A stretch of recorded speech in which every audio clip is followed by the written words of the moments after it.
আপনারা জানেন যে এখনকার বাংলাদেশে বহুল আলোচিত শব্দ হচ্ছে গণপরিষদ নির্বাচন। আমরা গণপরিষদ নির্বাচন বলতে আসলে কি বুঝি? একটি হচ্ছে গতানুগতিক নির্বাচন, যেটির মাধ্যমে সংসদ সদস্যরা নির্বাচিত হন, আর আরেকটি হচ্ছে একটু ব্যতিক্রম, যেই নির্বাচিত সদস্যরা মূলত তাদের বেসিক ওয়ার্ক প্ল্যানটা থাকবে হচ্ছে সংবিধান প্রণয়ন করা, সংবিধানের যে ক্ষতগুলো আছে, সংবিধানের যে সমস্যাগুলো আছে, সেগুলোকে সংশোধন করার মাধ্যমে সেগুলোকে হচ্ছে রিরাইট করা। তো গণপরিষদ নির্বাচন আমরা যদি খুব সহজ করে বুঝতে চাই, তাহলে আমরা এভাবে করে এটিকে বলতে পারি যে সংবিধান প্রণয়নের জন্য নির্বাচিত ব্যক্তিগণকে হচ্ছে আমরা গণপরিষদ নির্বাচিত প্রতিনিধি বা সদস্য বলতে পারি। এবং তাদের মৌলিক যে কার্যক্রমটি হবে, তারা মূলত কি কাজ করবে, আমরা একটু দেখি সংবিধানের দিকে যদি আমরা তাকাই, তাহলে আমরা এখন সংবিধানের দিকে কি দেখতে পাই? আমরা দেখতে পাই যে আপনি যদি এখন সংবিধানে হাত দিতে চান, যে কোনো ধরনের সংশোধন যদি আপনি নিয়ে আসতে চান, তবে এই সংবিধান সংশোধনের জন্য আপনার সংসদ লাগবে, এই সংবিধান সংশোধনের জন্য। এখন সংসদ তো বহাল তবিয়তে নেই, সংসদের তো কোনো কার্যক্রম এখন চলমান নেই। তাহলে সংসদ যদি না থাকে আর জনগণের যদি চাওয়া হয় যে আপনার ইমিডিয়েটলি আপনার সংবিধানের যে ক্লজগুলো, যে ধারাগুলো, যে উপধারাগুলো, যে অধ্যাদেশগুলো আমাদের রাষ্ট্রের স্বাভাবিক কার্যক্রমের সাথে বা বিপ্লবের সাথে সাংঘর্ষিক, যে বিপ্লবটি সংগঠিত হয়েছে সেই বিপ্লবের যে চাওয়া ছিল, আকাঙ্ক্ষা ছিল, সেগুলোর সাথে সাংঘর্ষিক, তাহলে আপনি সংবিধানকে আসলে কিভাবে সংশোধন করবেন? সেটির পদ্ধতি আমরা যদি 1970 সালের দিকে তাকাই এবং 1972 সালের দিকে তাকাই, এই ইতিহাস আমাদেরকে বলে দিচ্ছে। ইতিহাসে পার্টিকুলার দুটি ইলেকশন, যেটি একটি হচ্ছে স্বাধীনতা বাংলাদেশ তৈরির পূর্বে হয়েছে এবং আরেকটি হচ্ছে বাংলাদেশ তৈরির পরে হয়েছে। দুটি উদাহরণ আমাদের সামনে আছে। দুটি ইলেকশনই হচ্ছে একেবারে যে সংবিধান, এই সংবিধানকে নতুন করে রিরাইট করা বা সংশোধন করার জন্য হচ্ছে আলাদা করে একটা পার্টিকুলার ইলেকশন ফাংশন করা হয়েছে। সেই ফাংশনাল বডির কাজই ছিল যে তারা সংবিধানকে হচ্ছে সংশোধন। কালার এক্সপার্ট, জর্জ স্যাপ এবং মাইল্ড অন হ্যান্ডস টেকনোলজি সমৃদ্ধ অরিক্স ক্রিস্টাল ওয়াশ আপনার লন্ড্রি এক্সপার্ট। কাজেই দেখুন, আমরা ইভেন এটি কেন আমরা দাবি করছি?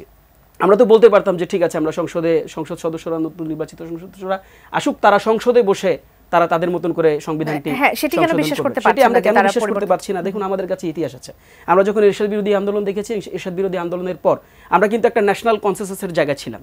সকল দল, সকল মত একসাথে কিন্তু একটি টেবিলে বসেছিল এবং বসে তারা কিন্তু 3টি বা 4টি নির্ধারিত বিষয়ের উপর কমিটেড ছিল যে তারা এগুলোকে, যেই পক্ষই নির্বাচিত হয়ে আসবেন, এবং তারা এটাতে সাইন ছিলেন, তারা সবাই এটাতে একমত পোষণ করে সবার মতামতের সাপেক্ষেই এই কার্যক্রমগুলো হাতে নেওয়া হয়েছিল। কিন্তু আমরা খুব ব্যথিত হৃদয়ে আমরা দেখেছি যে পরবর্তী সময় কিন্তু তারা এই কার্যক্রমগুলো বাস্তবায়ন করেনি। এটি ইতিহাস, এটি আমাদের দেশে আমরা বইপত্রে জেনেছি, আমরা আমাদের যারা আছেন পূর্বপুরুষ তাদের কাছ থেকে আমরা শুনেছি।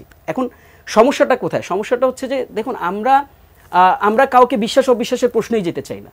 আমরা বলতে চাই না যে বিএনপি যদি কখনো ক্ষমতায় আসে, তারা আসলে জনগণের আকাঙ্ক্ষিত যে বিপ্লবটি সংগঠিত হয়েছে, এই বিপ্লবের যে এসেন্স বা বিপ্লবের যে স্পিরিটকে ধারণ করে সংবিধান সংশোধন করবেন, আমরা ওই প্রশ্নেই যেতে চাই না। বরং আমরা বলতে চাই যে আপনারা একই সাথে, যেমন দুটি আমি উদাহরণ আপনাদেরকে দিয়েছি, 70 এবং 72 উদাহরণ, দু জায়গায় হচ্ছে গণপরিষদ ইলেকশন হয়েছে, সংবিধান সংশোধন প্রণয়নের জন্য আলাদা নির্বাচিত সদস্যরা, তারাই সংবিধানকে সংশোধন করে পরবর্তীতে তারাই ক্ষমতায় গিয়েছেন।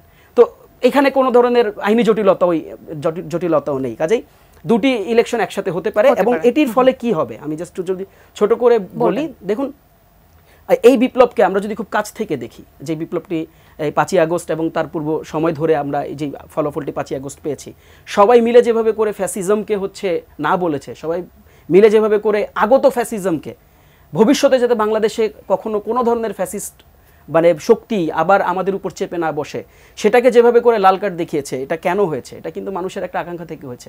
আপনি দেখুন, আপনি একটু লক্ষ্য করে দেখবেন যে আদমজি ক্যান্টের বারান্দায় যে ছেলেটা হাঁটে, সেই ছেলেটার আসলে স্বপ্ন কি ছিল? একজন রিক্সাওয়ালা যে কিনা তার বুকের তাজা রক্ত রাজপথে ঢেলে দিয়েছিল, তার আকাঙ্ক্ষা কি ছিল? একজন একেবারে সাধারণ খেটে খাওয়া একটা মার্কেটে বা একটা শপিং মলে বা একটা দোকানের কর্মচারী, সেই ছেলেটা যখন একজনকে বাঁচাতে এসে গুলি খেয়ে নিহত হলো, তার আকাঙ্ক্ষা কি ছিল? তাদের আকাঙ্ক্ষা কিন্তু ছিল সত্যিকার অর্থে একটি নতুন বাংলাদেশ, যেই বাংলাদেশে সাম্য থাকবে, যে বাংলাদেশে সমতা থাকবে, যে বাংলাদেশে কোনো ধরনের যেই আমরা এতদিন ধরে যে ধরনের বৈষম্য দেখেছি সেই বৈষম্য থাকবে না, এবং যেই বাংলাদেশে ভোটাধিকার থাকবে, যে বাংলাদেশে মানুষ তার ভোট প্রদান করার মাধ্যমে তিনি যাকে পছন্দ করেন সেই পছন্দের মানুষকে তিনি নির্বাচিত করতে পারবেন, তিনি তার খাদ্যের অধিকার এখানে থাকবে, তার বাসস্থানের অধিকার এখানে থাকবে, তার অর্থনৈতিক নিরাপত্তা এখানে থাকবে।